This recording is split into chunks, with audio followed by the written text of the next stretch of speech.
Comment louer plus vite et plus cher votre appartement? Salut à tous, c'est Julien, je vous souhaite la bienvenue dans cette nouvelle vidéo et c'est le sujet que je vais traiter aujourd'hui avec vous puisque je vais partager 3 astuces que vous pourrez mettre en application qui vous permettront de louer plus vite et plus cher votre appartement.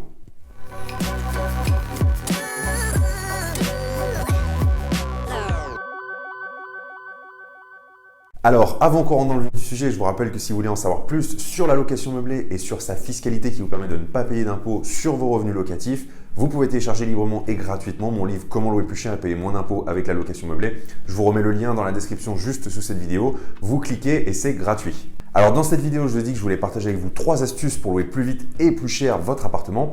Et dans le fait de louer plus vite et plus cher, eh bien, il y a 2 éléments qui vont jouer sur la rentabilité de votre investissement. Donc louer plus cher, je pense que vous vous en doutez, si vous arrivez à louer dans le haut du panier plutôt que de louer dans la fourchette basse, vous allez augmenter votre rentabilité. Mais un élément auquel on pense moins souvent, c'est le fait de louer plus vite. La fameuse vacance locative, donc le fait de ne pas avoir de locataire pendant une durée qui peut varier de quelques jours à quelques mois, dans les cas les plus défavorables, eh bien, c'est un élément qui va peser très lourdement sur votre rentabilité, qui va l'impacter, mais dans le mauvais sens du terme. Bah oui, si vous n'avez pas de locataire pendant 3 mois, par exemple, c'est quand même un quart de votre année qui n'est pas loué et un quart de l'année de loyer qui ne rentre pas, je peux vous garantir que ça fait fortement chuter la rentabilité. C'est pour ça qu'aujourd'hui, j'ai décidé de partager avec vous 3 astuces qui vous permettront de louer à la fois plus vite et plus cher votre appartement. Donc c'est parti pour la première astuce. Alors la première étape, celle qu'il faut faire avant toutes les autres, c'est d'analyser calmement votre investissement, votre appartement, votre maison, enfin le bien que vous voulez mettre en location. Il faut que vous vous posiez avec une feuille de papier et un crayon et que vous preniez le temps d'identifier à la fois les forces mais aussi les faiblesses de votre investissement. Alors c'est vrai que c'est pas forcément un exercice très agréable parce que autant on aime bien identifier les points forts de ce que l'on a et à plus forte raison sur un investissement, eh bien on aime bien mettre en avant toutes les qualités de notre investissement. Par contre, c'est vrai que le fait de se poser et réussir à être objectif sur les faiblesses de l'appartement qu'on s'apprête à mettre en location, c'est un petit peu plus dur, ça fait un petit peu plus de mal à notre ego. Pourtant, c'est une étape absolument indispensable parce que si vous savez quels sont les points forts de votre investissement, eh bien vous allez pouvoir capitaliser dessus. C'est toujours plus facile de capitaliser sur ses forces que d'essayer de corriger, de gommer les faiblesses, les défauts. Et si vous connaissez les défauts de votre investissement, eh bien, premièrement, vous pourrez répondre beaucoup plus facilement aux objections de vos futurs locataires quand ils vous en parleront, parce que vous aurez préparé des arguments pour un petit peu justifier, expliquer et contrebalancer ces défauts, mais c'est surtout que si vous savez très clairement quelles sont les forces et quelles sont les faiblesses de votre investissement, eh bien normalement, ce que je vous souhaite et ce que vous devriez faire, c'est avoir une liste de forces qui est quand même beaucoup plus importante que la liste de faiblesses, et donc vous pourrez tout simplement contrebalancer les quelques points faibles de votre investissement par la longue liste, en tout cas je vous le souhaite, de points forts que celui-ci possède. Alors pour ça, c'est pas compliqué, mais ça va vous prendre un petit peu de temps. Il faut que vous fassiez ce qu'on appelle une matrice SWOT. C'est un outil d'analyse marketing qui est utilisé dans absolument toutes les entreprises dignes de ce nom dans le monde. Une matrice SWOT, c'est une matrice en 4 parties qui va analyser les forces, les faiblesses de votre investissement, mais aussi les opportunités et les menaces qui évoluent dans le microcosme de celui-ci. Donc, il vous suffit d'aller taper sur n'importe quel moteur de recherche matrice SWOT et vous allez trouver un modèle, c'est très facile à utiliser. Par contre, il faut prendre le temps de faire l'exercice calmement. Ça va vous demander peut-être une vingtaine de minutes, mais au moins à l'issue de cet exercice, vous serez en mesure d'avoir une vision d'ensemble globale du microcosme de votre investissement et ça vous donnera un atout considérable, vous le verrez dans la suite de cette vidéo, notamment quand il s'agira de rédiger la petite annonce de mise en location de votre appartement. Ensuite, la deuxième astuce que je voulais partager avec vous, celle-ci est également extrêmement importante, c'est s'il vous plaît, rénover et équiper votre appartement. Je suis ébahi à chaque fois que je visite des immeubles ou des appartements et que alors soit l'agent immobilier soit le vendeur me dit mais très fier en plus alors l'appartement a été rénové, il est prêt à la location et puis vous arrivez dans l'appartement, il y a une vieille cuisine toute pourrie en inox avec 2 plaques de cuisson électrique, vous savez, d'il y a 50 ans, la salle de bain pareil doit avoir une quarantaine d'années, vous avez un carrelage au sol qui est mais d'une laideur sans nom et je vais en passer des meilleurs, enfin vous avez régulièrement et en fait j'ai compris avec le temps que ces gens-là quand ils disent que l'appartement est rénové rénové et prêt à la location, c'est simplement qu'ils ont mis un coup de peinture, qu'ils ont mis un coup de propre comme on dit dedans parce qu'ils ont un peu nettoyé l'appartement et ils considèrent que c'est prêt à louer. Et quand je leur pose la question et que je leur demande si c'est ça qu'ils appellent un appartement qui est rénové ou rafraîchi, prêt à louer, et ils me disent oui, il y a le minimum vital. Alors je pense très clairement qu'on ne parle pas le même langage parce que moi c'est pas ma vision de l'investissement locatif. Et si vous me suivez depuis un petit moment, vous le savez, moi ce que je vous recommande de faire très fortement, c'est de miser sur la qualité, c'est de proposer un logement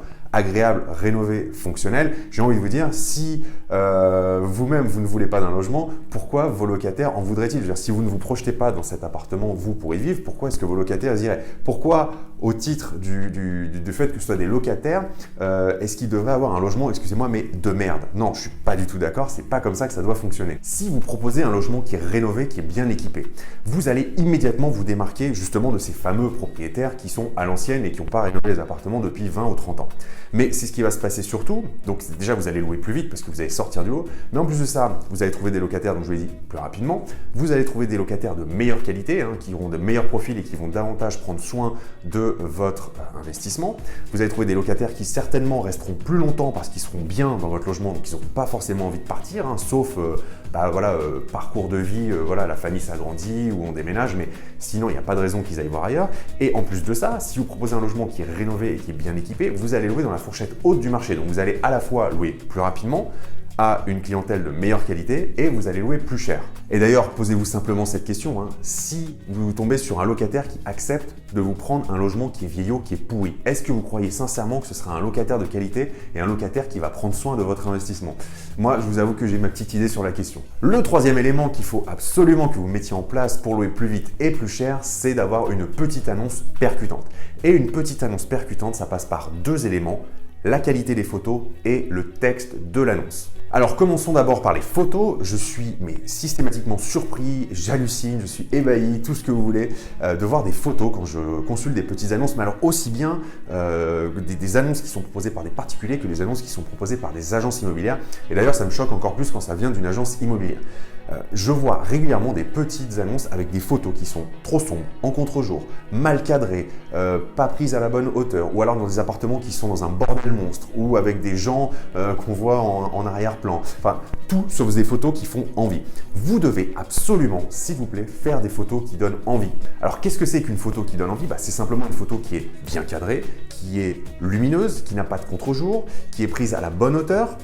C'est une photo dans laquelle l'appartement est rangé, il est nettoyé, il n'y a rien qui dépasse, il n'y a pas de gens en arrière-plan.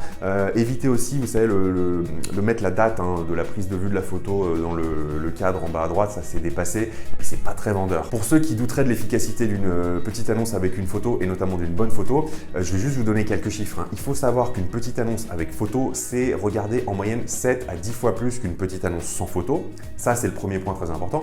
Mais le deuxième point extrêmement important, c'est qu'une petite annonce avec une photo, la personne qui la visite, elle va mettre entre 6 et 12 secondes pour se décider si l'annonce potentiellement l'intéresse ou pas. Donc ça veut dire que quand vous allez avoir le listing avec les résultats de toutes les petites annonces, donc votre appartement, mais aussi ceux des autres propriétaires bailleurs sur le marché, déjà, s'il n'y a pas de photo, vous perdez beaucoup de locataires potentiels. Mais en plus de ça, en 6 à 12 secondes, ceux ou ces locataires potentiels vont se faire une certaine idée de votre location et ils vont savoir s'ils ont envie de cliquer pour aller voir l'annonce en détail et donc en savoir un petit peu plus ou s'ils passent à l'annonce suivante. Donc c'est véritablement extrêmement important déjà d'avoir une photo et d'avoir une photo de qualité. Ensuite, une fois que vous avez fait des bonnes photos, il faut encore avoir un texte qui donne envie parce que c'est pas le tout d'amener le locataire potentiel sur votre petite annonce, il faut encore qu'il la lise et que celle-ci lui donne envie de décrocher le téléphone pour vous appeler pour aller visiter votre appartement. Et là, s'il vous plaît,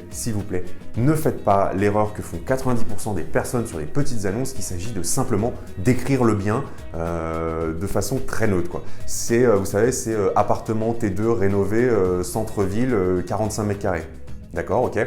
Donc, il est où dans le centre? Il est à quel étage? C'est quoi ses qualités, ses atouts? Est-ce qu'il y a une cuisine équipée ou est-ce qu'il faut tout prévoir? Est-ce qu'il y a un parking? Est-ce qu'il y a une terrasse? Est-ce qu'il est lumineux? Est-ce qu'il est au calme? Est-ce qu'il y a des transports à proximité? on ne sait rien sur l'appartement. Et ça, c'est une grossière erreur. Il ne faut pas avoir peur de mettre en avant les fameux atouts, donc les forces que vous aurez identifiées à l'étape 1 de votre appartement. Donc mettez-les en avant sur votre annonce. Il ne faut pas avoir peur d'être exhaustif et de décrire un maximum de points forts de votre appartement.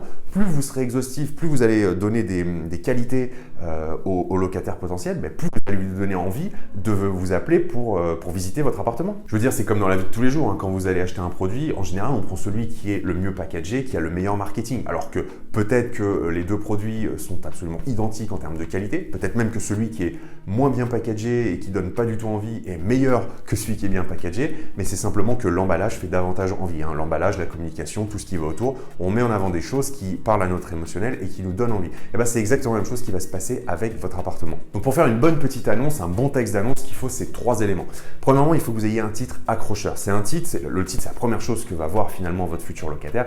Il faut que rien que dans le titre, ça lui parle, ça lui donne envie. Il faut qu'il y ait déjà des éléments, des gros points forts de votre appartement qui lui donnent envie de cliquer dessus. Il faut qu'en fait, en voyant le titre, il se dise tiens, ça m'intéresse, ça peut correspondre à ma recherche. Ensuite, une fois qu'il est sur votre annonce, il va y avoir une phrase d'accroche. La phrase d'accroche, c'est ce qui va en une phrase en fait faire la transition entre le titre et la description.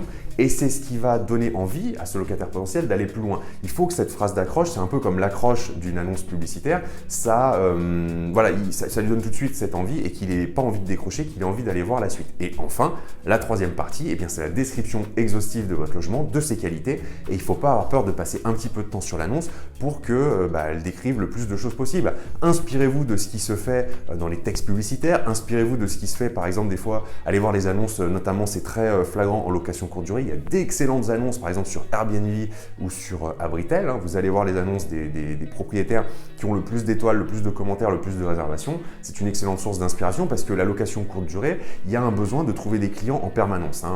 On a un locataire qui reste quelques jours, il faut en trouver un autre derrière. Et ça, c'est extrêmement important parce que pour se démarquer dans un environnement qui est de plus en plus concurrentiel, la location courte durée, les propriétaires doivent véritablement avoir des annonces qui sont absolument impeccables, tant du point de vue des photos que du point de vue du texte, de l'annonce en elle-même. Donc, allez-y, ma recommandation, c'est aller faire un tour sur ces plateformes, inspirez-vous.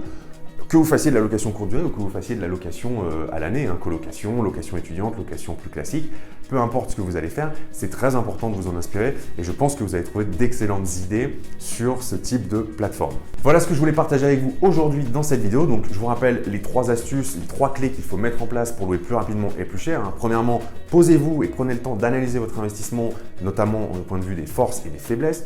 Deuxième élément, rénover et équiper votre logement. Vous l'aurez plus vite et plus cher à de meilleurs locataires et vous les garderez plus longtemps. Vous diminuerez la vacance locative, donc vous augmenterez votre rentabilité.